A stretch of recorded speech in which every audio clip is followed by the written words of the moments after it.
بسم اللہ الرحمن الرحیم۔ علی کریشنز کے معزز دوستو السلام علیکم۔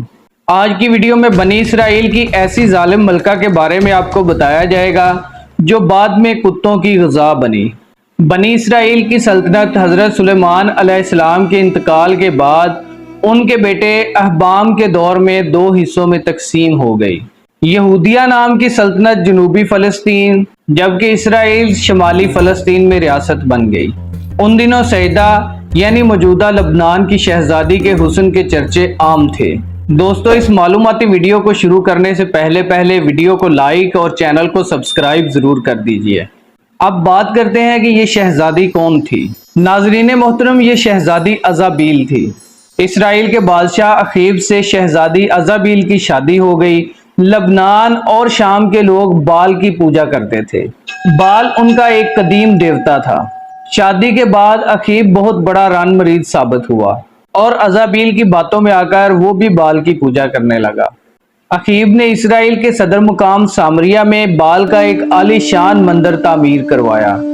اس کو دیکھ کر اس کی رعایا بھی بال دیوتا کی پوجا کرنے لگی۔ اب ملک میں جگہ جگہ بال کی عبادت گاہیں تعمیر ہو گئیں اور اس کے نام پر لوگ قربانیاں دینے لگے۔ اس طرح یہودی دین موسیٰ علیہ السلام سے منحرف ہو گئے۔ اس وقت چند ایمان والے بچے جو لوگوں کو برائی سے روکتے اور توحید کی طرف بلاتے تھے۔ ان میں ایک نیک بزرگ یرمی ابی تھے۔ ایک دن بال کے مندر میں پوجا زور و شور سے جاری تھی۔ اخیب اور شہزادی عزابیل بھی پوجا کے لیے آئے۔ یرمی ابی اخیب کے پاس آئے اور اسے سمجھانے لگے کہ بت پرستی چھوڑ کر اپنے دین کی طرف آ جائے، لیکن اس بات پر عزابیل آگ بگولا ہو گئی اور اپنے سپاہی سے نیزہ چھین کر یرمیہ کے سینے میں کھونپ دیا۔ یرمی ابی تکلیف کے ساتھ زمین پر گر گئے اور عزابیل سے کہنے لگے، تو نے مجھے حق گوئی پر مار ڈالا ہے، اب تو اسی طرح مرنے کا انتظار کر اور جنگلی کتے تیرا گوشت نوچ نوچ کر کھائیں گے۔ اس کے بعد عزابیل اخیب کو لے کر وہاں سے چلی گئی۔ اب اہل ایمان کو معلوم ہو چکا تھا کہ ان کے بادشاہ پر عزابیل کا کتنا اثر ہے۔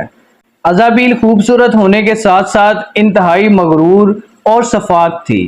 اس ایک عورت نے پورے بنی اسرائیل کو بت پرستی کی راہ پر ڈال دیا تھا۔ اس کے بعد حضرت الیاس علیہ السلام کو اللہ تعالیٰ نے بنی اسرائیل پر نبی مبعوث فرمایا۔ آپ علیہ السلام سامریہ میں اخیب کے دربار میں تشریف لے گئے اور ایمان کی طرف بلایا، لیکن عزابیل نے آپ کی ایک بھی نہ سننے دی اور کہا کہ اب عظیم بال ہی ہمارا دیوتا ہے۔ یہ سن کر الیاس علیہ السلام سرزمین عرب کی طرف تشریف لے گئے اور وہاں دین حق کی تبلیغ کرنے لگے۔ آپ علیہ السلام کے جانے کے بعد سامریہ میں خشک سالی کا راج قائم ہو گیا۔ بارش کا نام و نشان تک نہ رہا۔ قوم نے اس بال کے نام پر بہت چڑھاوے دیے مگر نتیجہ بے سود۔ قحط کے مارے لوگ لوٹ مار پر اتر آئے اور بادشاہ کے دربار کا گھیراؤ کر لیا اور کچھ حصے کو آگ بھی لگا دی۔ اس پر بادشاہ اخیب انتہائی پریشان ہوا اور الیاس علیہ السلام کو ڈھونڈ کر دعا کی التجا کی، لیکن یہ بات عزابیل اور بال کے پجاریوں کو ناگوار گزری۔ وہ الیاس علیہ السلام کی مخالفت پر اتر آئے۔ حضرت الیاس علیہ السلام نے تجویز پیش کی کہ تم اپنے بال کے نام کی قربانی دو اور میں اللہ کے نام کی قربانی دوں گا۔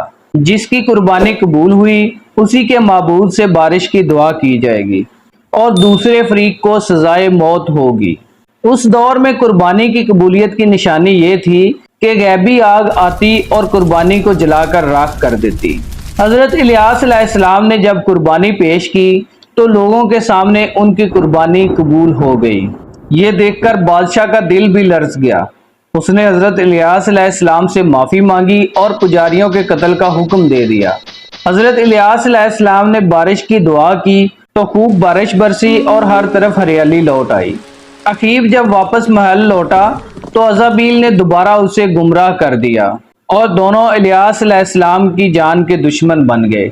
اب اس ملک میں پھر سے بت پرستی، شراب، جوئے اور ناچ گانے جیسے گناہ عام ہو گئے۔ دوسری طرف یہودیہ میں بھی بت پرستی عام ہو گئی کیونکہ وہاں عزابیل کی بیٹی کی شادی یہودیہ کے بادشاہ یہورام سے ہوئی تھی۔ اس طرح اب پورا فلسطین بال کی پرستش میں مبتلا ہو چکا تھا۔ حضرت الیاس علیہ السلام نے یہورام اور اخیب کو سمجھانے کی آخری کوشش کی، مگر انہوں نے آپ علیہ السلام کی بات حقارت سے ٹھکرا دی۔ دوستو، اب اللہ کی طرف سے عذاب کی باری تھی۔ اسرائیل اور یہودیہ کی سرحد کے قریب کچھ وحشی قبائل آباد تھے جو لوٹ مار کیا کرتے تھے، اور اب اتنے طاقتور ہو گئے تھے کہ انہوں نے یہودیہ پر چڑھائی کر دی، سارے شہر میں لوٹ مار کر کے آگ لگا دی اور ازابیل کی بیٹی کو اٹھا کر لے گئے۔ جبکہ یہورام غار میں چھپ گیا، وہاں اسے ایسی بیماری لاحق ہوئی کہ اس کی آنتیں اس کے جسم سے باہر نکل آئیں۔ پھر ان وحشی قبائل نے اسرائیل میں بھی اسی طرح تباہی مچائی، ہر گھر اجاڑ کر رکھ دیا۔ اخیب بادشاہ اور ازابیل کو بالکل اسی طرح نیزے مار کر قتل کیا گیا جس طرح یرم ابی کو قتل کیا تھا۔ پھر لوگوں نے وہ منظر بھی دیکھا کہ ازابیل کی لاش کو کتے نوچ کر کھا رہے تھے۔ اس وقت اہل ایمان نے جان لیا کہ یہ ایک نبی اور ولی کی بد دعا تھی۔